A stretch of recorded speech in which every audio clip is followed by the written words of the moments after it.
Hello, आजची सुरुवात छान नाश्त्याने झाली. मी आज साबुदाणा खिचडी बनवली होती नाश्त्यामध्ये. मला माहिती नाही परत खाता येईल की नाही. अगेन आय थिंक प्रेग्नन्सीनंतर खाता येणार नाही मला साबुदाणा असं वाटतं, म्हणून मी आत्ताच बनवला आणि खाल्ला. मला फारच आवडतो खायला. त्याच्याबरोबर दही पण घेतलं होतं मी खायला इथे. आणि हल्ली मला फार विकनेस यायला लागलेला आहे, तुम्ही बघतच असाल. आणि माझ्या चेहऱ्यावर फार थकवा पण जाणवतो. याच्यामध्ये तुम्हाला दिसतोच आहे की माहिती नाही, पण ब्लॅक सर्कल्स पण फार आले आहे डोळ्याखाली. आय थिंक प्रेग्नन्सीमध्ये येतातच, पण मी बाकीच्यांच्या डोळ्यावर नाही बघितलेले आहे असं.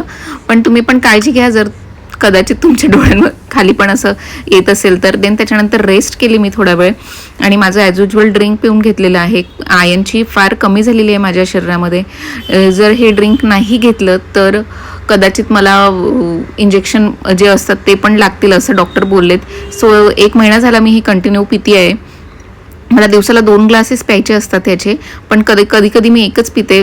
लास्ट व्लॉगमध्ये मी सांगितलं की मी कंटिन्यू घेत नाही हे ड्रिंक, कारण मला आवडत नाही विशेष असं. आणि नंतर जेवणामध्ये छान लौकी डाळ घालून बनवली होती, भाकरी, पापड, चटणी आणि असं सगळं होतं जेवणामध्ये. देन त्याच्यानंतर मी परत रेस्ट केली आणि त्याच्यानंतर फ्रूट खाल्लं. किवी होतं खायला आज छान, खूप टेस्टी वाटतं. आणि हे फ्रूट्स ना मी माझ्या घराजवळच्या एका शॉपमधून आणते, तिथे छान टेस्टी गोड फळं मिळतात, खूपच छान. आणि याच्यामध्ये प्रोटीन विटॅमिन पण भरपूर असतात आणि पचायला पण छान असतं. आय थिंक तुम्ही खा प्रेग्नन्सीमध्ये.